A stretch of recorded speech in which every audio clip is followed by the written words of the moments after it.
आज पंडित जी सुबह से बहुत खुश हैं। बार बार घड़ी देख रहे हैं कि कब 11 बजेंगे। बार बार अपनी पत्नी सरला से पूछते हैं कि उन्हें खाना बनाने की तैयारी में क्या मदद चाहिए। घर का गेस्ट रूम उन्होंने खुद ही रेडी कर दिया था। एक्चुअली आज पंडित जी के बचपन के दोस्त आ रहे हैं उनसे मिलने। साथ में उनका बड़ा बेटा सौरभ भी आ रहा है। आखिरी बार 10 साल पहले सौरभ की ही शादी में अपने दोस्त सुधाकर से मिले थे पंडित जी। तब से अब जाकर मिलना हो पा रहा है। वो भी इसलिए कि सुधाकर को अपनी कुछ जमीन वगैरह बेचनी है जो उसके पुरखों की इसी शहर में है। दोस्तों, आप सुन रहे हैं गीता ज्ञान कुकू एफएम पर। अच्छा, सौरभ ने कल फोन करके जब ये बताया तो पंडित जी बहुत खुश हुए। आखिरकार सुधाकर उनके बचपन का दोस्त था, और दोस्त भी ऐसा वैसा नहीं, पक्का दोस्त। उसके साथ उनके बचपन की, स्कूल की बहुत सारी यादें जुड़ी हुई हैं। बचपन की शरारतों में दोनों बराबर के पार्टनर्स होते थे, या उन्हें क्राइम पार्टनर्स मेरे ख्याल से कहना सही होगा। बाग से आम चुराना हो या क्लासमेट्स के टिफिन से लंच चुराना, इसमें दोनों की बराबर की पार्टनरशिप होती थी। साथ स्कूल जाना, साथ खेलना, हर काम दोनों का साथ ही होता था।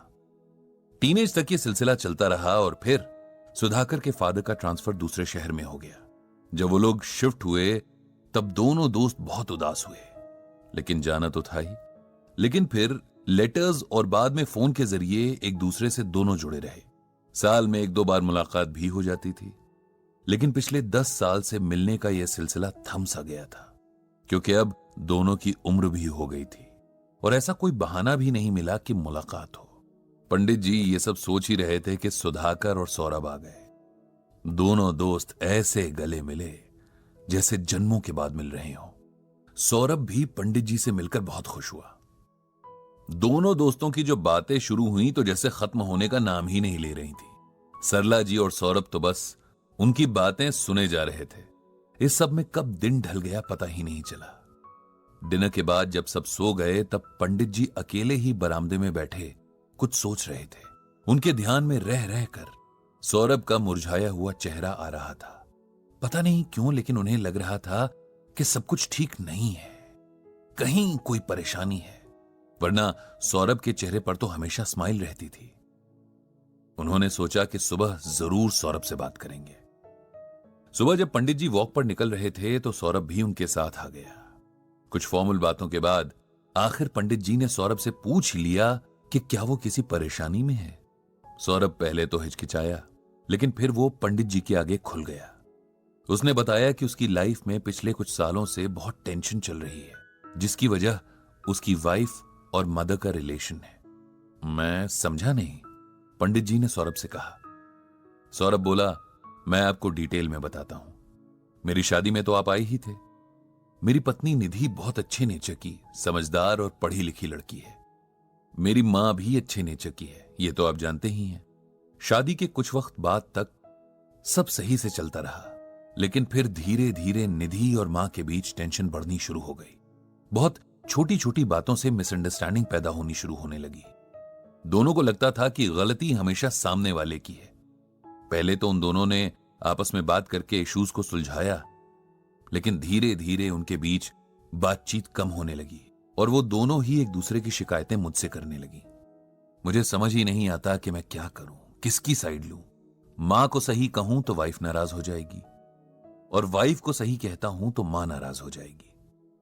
ये रोज रोज की लड़ाइयां अब इतनी बढ़ चुकी हैं कि मेरा ऑफिस से घर जाने का मन ही नहीं करता। पंडित जी को सौरभ की परेशानी अच्छे से समझ आ गई, लेकिन इसमें उनके दोस्त सुधाकर का रोल समझ नहीं आ रहा था। तुम्हारे पापा इस मामले में कुछ इंटरफेयर नहीं करते क्या? दोनों को समझाने की कोशिश नहीं करते? मेरे पापा का नेचर तो आप जानते ही हो।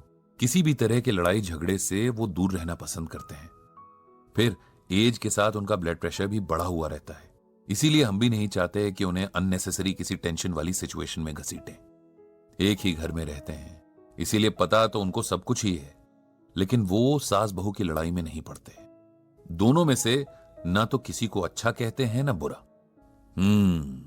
ये कहकर पंडित जी ने लंबी सांस ली।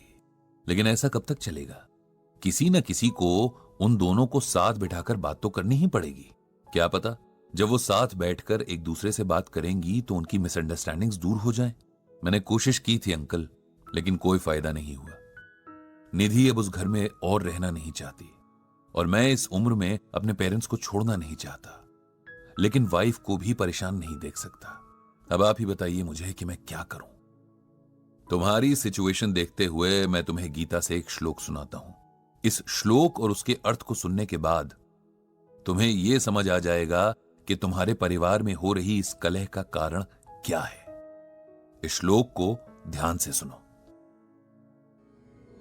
उद्धेर्दात मनात्मानम नात्मानम अवसादयेत आत्मैम ह्यात्मनोम बंधुरात्मय वृपुरात्मनः। कुरुक्षेत्र के मैदान में भगवान कृष्ण अर्जुन से कहते हैं कि हे अर्जुन, ये आत्मा ही आत्मा की सबसे प्रिय मित्र है और आत्मा ही आत्मा की परम शत्रु भी है। इसीलिए आत्मा का उद्धार करना चाहिए, विनाश नहीं। जिस व्यक्ति ने आत्मज्ञान से इस आत्मा को जाना है उसके लिए आत्मा मित्र है, और जो आत्मज्ञान से दूर है उसके लिए आत्मा ही शत्रु है। अब इसका सिंपल वर्ड्स में मतलब सुनो। हम ये सोचते हैं कि फलाना इंसान हमारा दोस्त है और फलाना दुश्मन। इस सब में हम भूल जाते हैं कि शरीर तो आत्मा चला रही है। दो आत्माओं के पिछले जन्मों के कर्मों के कारण उनके अगले जन्मों में रिश्ते बनते या बिगड़ते हैं।